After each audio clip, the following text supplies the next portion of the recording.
Danny Flexen here for Seconds Out. Delighted to be joined once again by former world champion Anthony Crolla. Thanks to freebets.com for having him on. How's everything going, mate? Dan, all good, thank you, mate. Just working away hard with the fighters. Obviously, some dates being announced, so they're in working hard towards them around September, October time. And yeah, just missing the little gap that we've had in boxing, to be honest. Yeah, I mean, it's been disappointing. And then some strange things kind of come up to fill those gaps, one of which you talked about briefly in your column this week, which is available on the Free Bets website and Seconds Out. And that was Floyd Mayweather's exhibition and his antics within it against John Gotti III. Yeah. What did you make of it? I mean, obviously I've read the column, but just tell people out there what you made of it and him swapping the referee mid-fight. I don't, it must be some kind of Floyd super fans. I mean, listen, I think most people in boxing are Floyd Mayweather fans because he's an all-time great, who's one of the best defensive fighters, certainly in our lifetime. Fantastic fighter. But I just can't imagine like what's got to be going through your head to pay to watch Floyd do an exhibition with a former mobster's great grandson. Is it nephew, grandson? I don't know. And then for him to ref his own fight, like it's just a little bit like, yeah, referee was probably being a bit harsh, a bit busy, but you can't really ref your own fights, Floyd. Do you know what I mean? It's I just think it's very odd. I don't get it, like, because I understand the like when there's, for instance, I've said it, Tyson, Jake Paul, there's like, Tyson, so whether you agree with it or not, has he got enough left to beat Jake Paul, blah, blah. The Misfits that's on weekend. A lot of people find it entertaining as well, because sometimes the entertainment, because the well matched is in, like, both relatively new to boxing, the skill set might not be the best, or then you might get pleasantly surprised. But I just find it unbelievably strange, like the old exhibition stuff, and how there's a market for it. Is it something you'd consider once you've been retired a bit longer? What exhibition? Yeah. Do you know what? I'm probably a fraud, because if you paid me enough money, I probably would do, but I don't get it. What I'm saying is, like, I get why Mayweather's doing it, because he's probably getting paid a fortune for something that's a very, very easy night for him. But I mean, I don't get what the audience is, the market. I don't get like who'd want to see it. Like, so obviously there's one for Mayweather. Not who'd want to see me in an exhibition. So yeah, I don't what I'm saying is, I don't get the old exhibition thing, or maybe there's a load of bouts on the card. I don't know. Well, I don't know. I mean, you're a trainer now. We've seen Ricky Hatton in his exhibition with Marco Antonio Barrera. That could be something in the future. Well, true, but like that was it. That was two legends. I think everything that Ricky had been through, and it was a one-off. So I'm not backtracking, but it was a one-off, and Ricky back at the arena, it was great. And I think there's a lot more to it with Ricky. Whereas with Floyd's doing an handful a year. I don't know, maybe because it's him. Maybe it's just because it's him. Like, if it was a one-off, I'd get it. Like I'm saying with Ricky, it's not me backtracking. But he's doing an handful a year and stuff like that. I don't really get it. And like with Ricky as well, maybe there was some very good fights on the card. What would be the equivalent, I suppose, if it was you taking the Mayweather role over here? Who would you have to go against? Like Dave Courtney's grandson or something? Yeah. Yeah. Some old school gangster's grandson or something like that. Hopefully I'd sell a few tickets, yeah. I'll work on it. What's that point? Yeah, seeing names all like that, but yeah. This will be my promotional debut, I reckon. Yeah, geez, you could get me in trouble as well while you're here. Well, yeah, in more ways than one.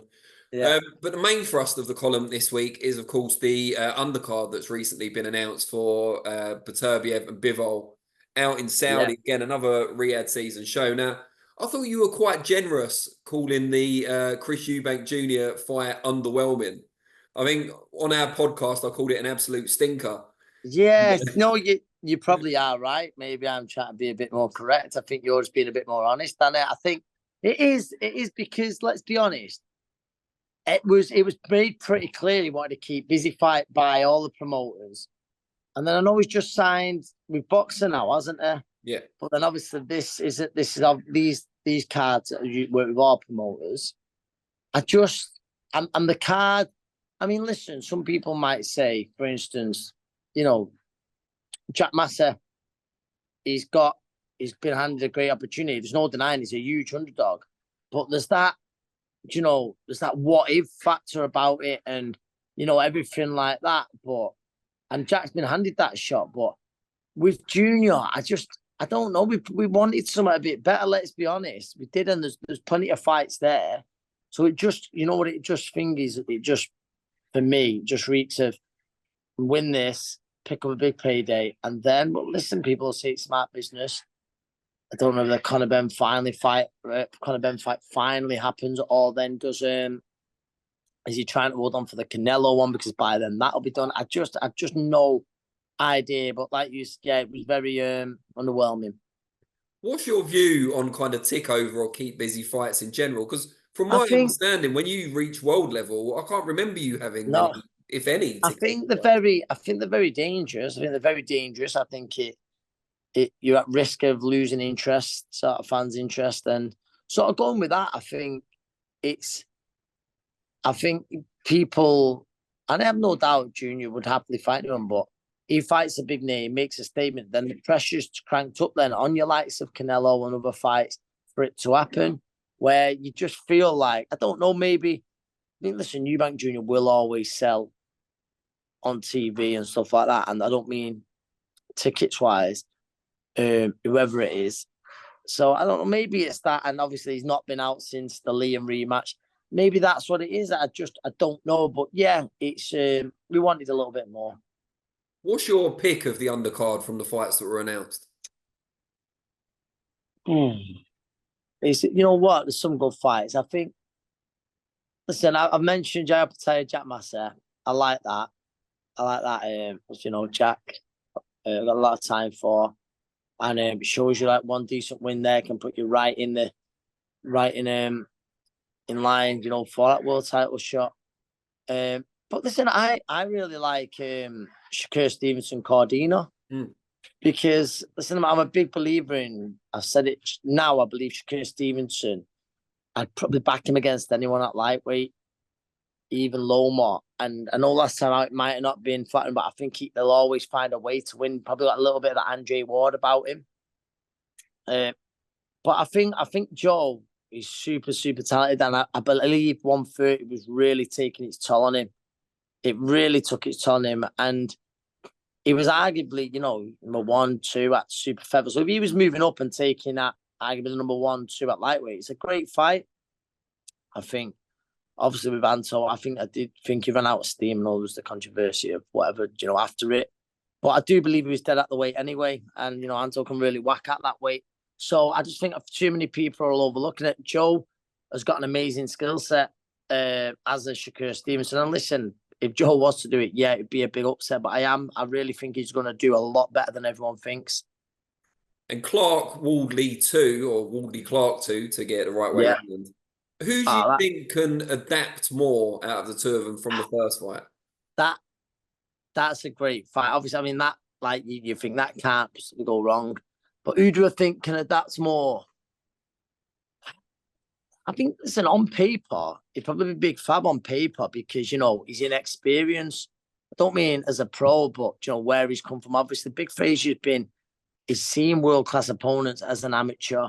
He's come through, but Fabio's much more seasoned as a professional, but there's no denying, he's been in boxing a lot less. He's in a Red Hot camp at the Ben Davison Performance Centre. I know Ben's not the man up top, but that's the camp he's in. So I think, like, he's going to look away, and I think you just look at the in-house sparring there. I think at the heavyweights, it's very good. So I believe that Fabio probably can improve that a little bit more. But there was times in that fight where both fighters looked like it had won. They had the fight won, which made it so exciting. It was back and forth. But no, that's a fantastic fight. I don't know who my money would be on yet, but it's a fantastic fight. And then you've got Raven Chapman challenging for Sky Nicholson's world title. Yeah. Chapman from the same team as Terry Harper, of course, who your fighter Rhiannon Dixon's going Yeah. up against very soon.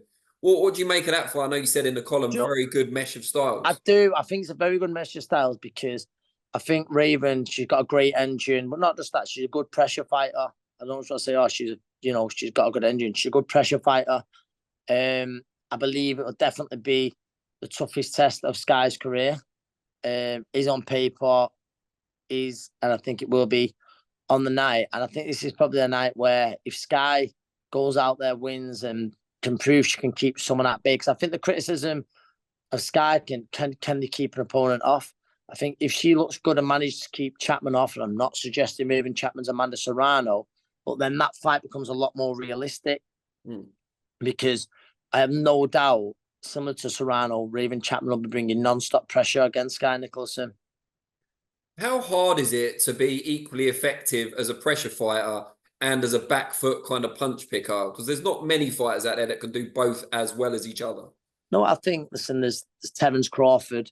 You'd probably look at an handful of other names, but there's very few. I think that'll also depend on your schooling, how you've been brought up in the amateurs, your strengths as a fighter.